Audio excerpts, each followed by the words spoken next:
Exponential functions. Finally, we take a step away from polynomial functions where the variable is the base, and we now move that variable into the superscript exponent position. This changes everything. It creates exponential growth graphs that look like this, and that's when the base is greater than 1. And then we have exponential decay graphs that look like that, and that's when the base is greater than 0 and less than 1. Let's take a look at polynomial time versus exponential time. For these inputted values of x, for a constant polynomial function, well, that's just not going to change. Let's say c was equal to 3. And then for a linear polynomial, we just have the same input as output. And then, so that's direct variation. And then we have quadratic, so we square the inputs coming up with these range values. And then let's say our base is 2 for exponential growth, and now we are raising it to the power of x, making this an exponential function. So we use these input values as the exponents, and we get this column. And notice, after only the fourth input, the exponential is already starting to exceed the output from a quadratic. That's why you hear people say there was an exponential rate of change. It happens very fast. Let me talk a little bit about transformations. This would be the parametric function for quadratic, and this is the usual vertical stretch and compression as well as the reflection over the x-axis parameter. And then B is for the horizontal stretch or compression, H is for the horizontal translations, and K is for the vertical translations. We had that idea of inner invert to deal with the horizontal because that all affects the x. And then A and K were like outer original, that affects the y value. And then for exponential, remember, because it's superscripted x, all the horizontal stuff is now in the exponent. Everything else will look the same, but instead of like inner invert, so to speak, it's now this superscript is where we're looking for all the horizontal transformations, and then the vertical stuff is in their similar location. So let's start filling in the note sheet a little bit. With B as the base, the variable now appears as an exponent. And try not to confuse this B with the parametric version of B here for transformations. Those are not going to be the same thing. So down here and here, that B is different from that B. I like to even go so far and avoid the complication and say a n to the x, where n is just some number, like here it's a 2, and also like it was in our example. So exponential growth in general will occur when a is positive, so A is positive, so there are no reflections over the x-axis. And then we also want to ensure that the base b is greater than 1, because when you raise a number that's greater than 1 to higher and higher powers of x, it is going to have that exponential growth as you see there.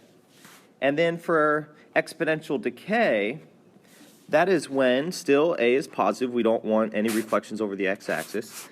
It's when b is greater than 0 and less than 1.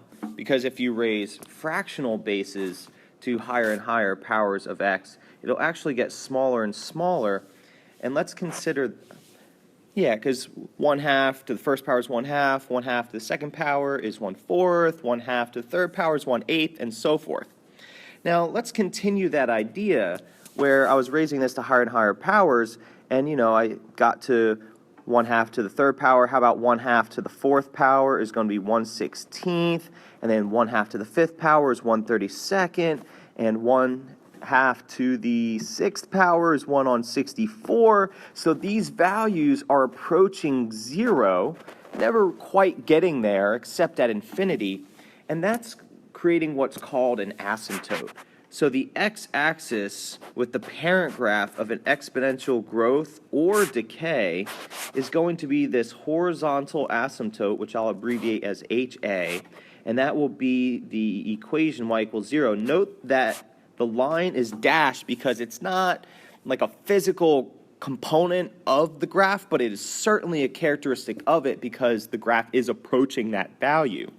We'll deal with asymptotes a lot throughout the year. This is really the first time that we go in depth about them. And then here for exponential growth, it's the same idea. You have a horizontal asymptote at y equals 0. And you could have vertical asymptotes and then diagonal ones known as oblique asymptotes. More on that in later chapters. So you could kind of think about like this asymptote like here where it's like an airplane taking off or an airplane landing, but the airplane only lands at infinity. Otherwise, it just keeps getting incrementally closer and closer, but never actually landing. A couple other things about the parent graphs.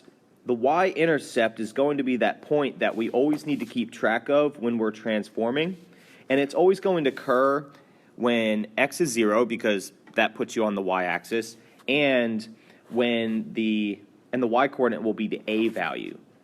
In this case, it's just simply 0, 1.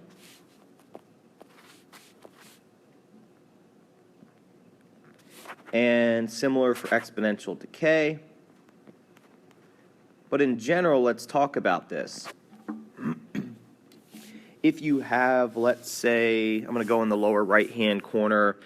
I have input of x, and let's say I have a function of 5 times 2 to the x. Now, anytime you're asked to find a y-intercept, you just substitute in 0, no matter what function you're working with. And when you raise a non-zero base to the 0 power, that is going to equal just 1. And then times the a value. And for that reason, if I were to graph this really quickly, I would have to go 1, 2, 3, 4, 5. The base is 2, which is greater than 1. And so then I would have a y-intercept at 5. And then, of course, don't forget about our asymptote across the x-axis. And that is not going to change unless you have a vertical translation. We'll get to that in a later chapter.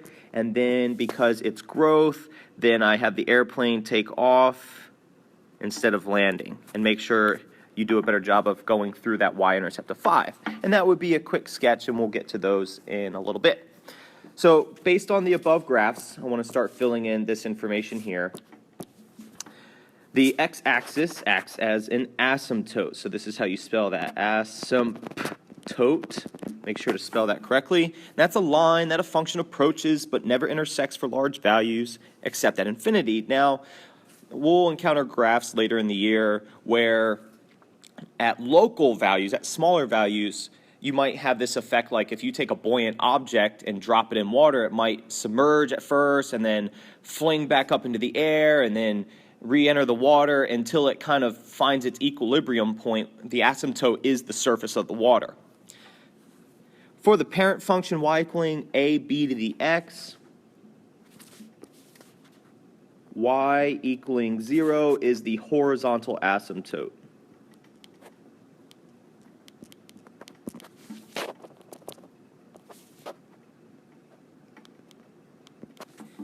And the y-intercept is always the ordered pair 0, comma, and whatever vertical stretch or compression that you have.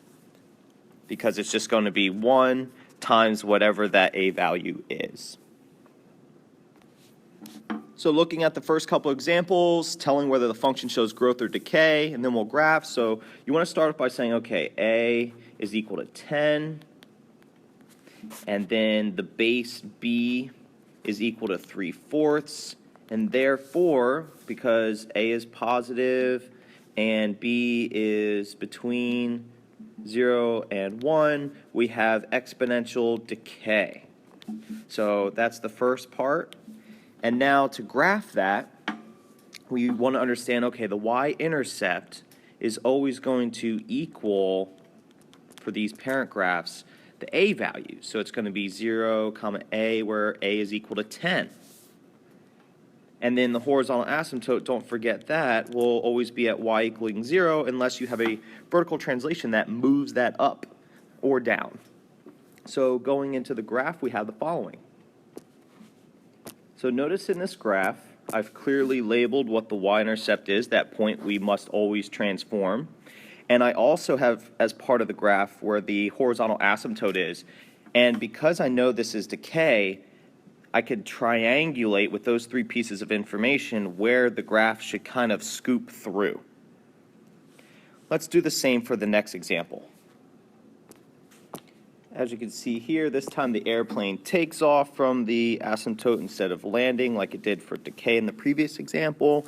I have my horizontal asymptote clearly labeled. I have my y-intercept at the a value, and then I have a nice exponential curve.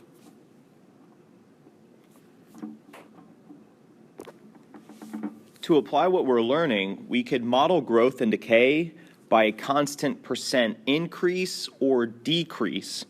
That is known with the following formula that you want to commit to memory. That's not very hard to do so.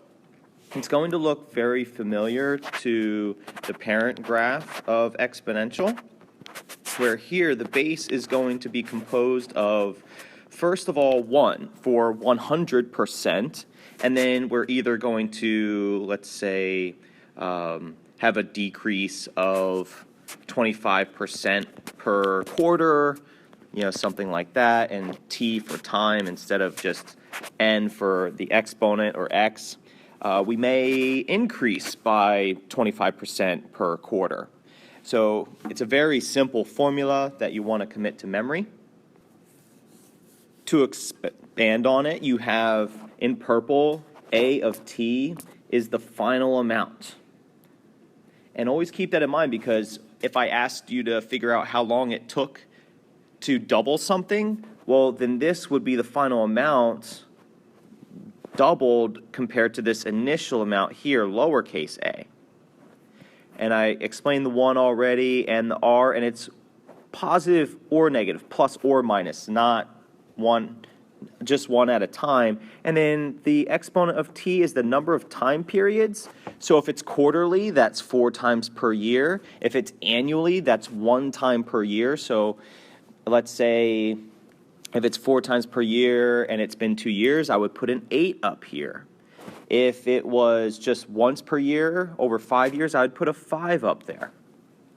Now, the base in general, 1 plus r, is called the growth factor. How much is your money or product, etc., growing by? Whereas 1 minus r is the decay factor.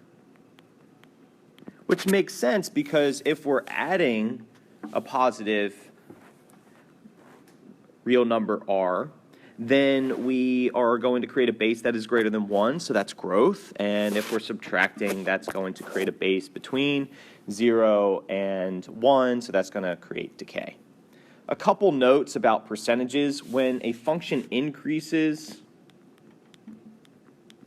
by a constant rate such as 7%, this is the same as multiplying by 107%.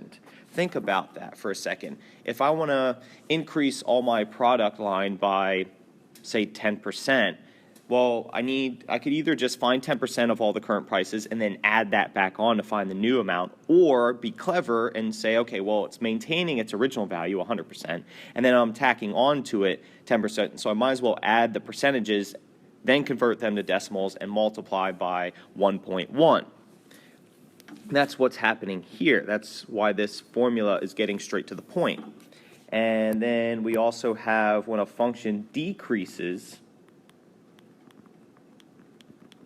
by a constant rate, such as 12%, well, I don't want to multiply by 0.12 and then subtract that result by the original. I'd rather subtract the percentages and get 88%, convert that to a decimal, and then use that as my base that I continually multiply one after the other to the initial amount. So looking at the first example, we have Stacy invests $5,000 in an account that pays 6.25% interest per year. After how many years will Stacy's investment double in value? So we will use the calculator to solve this for us, finding the intersection of two lines, because we don't have the algebra yet to solve exponential equations, which will come later on. So consider the following.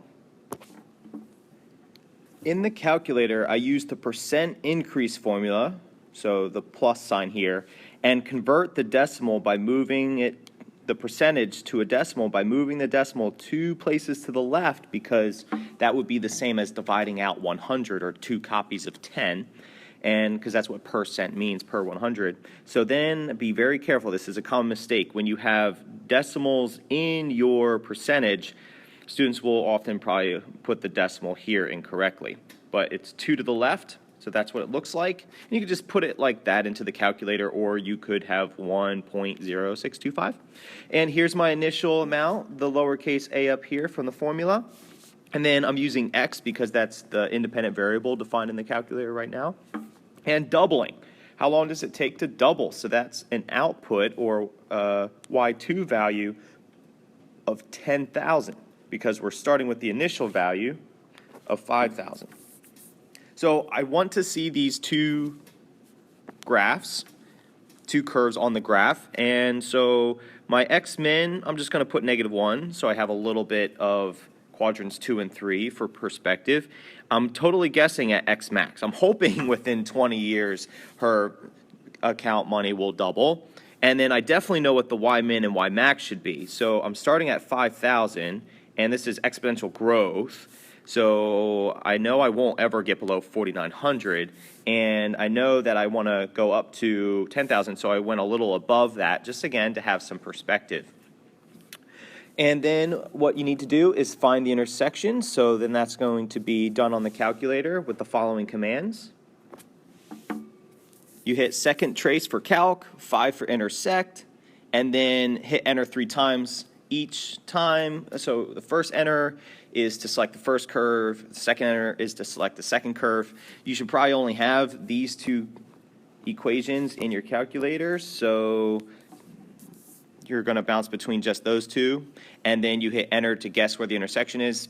They're only intersecting once because it's a constant function and an exponential function. They can't intersect any more times. If this was quadratic, you'd have to be a little more careful. And then the result is going to be the following.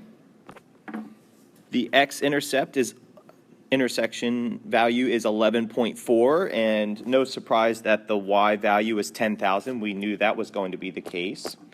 And here's the deal. Let's say, we need to interpret this correctly. You can't just say 11.4 years. People don't think like that. So at year 0, at the very initial time, like let's say January 1st, 2000, whatever it is, the person puts in their 5,000, and then at the end of that year, so okay, let's use 2017 as example. January 1st, they put that in, and then January 1st of 2018, 1 year has elapsed.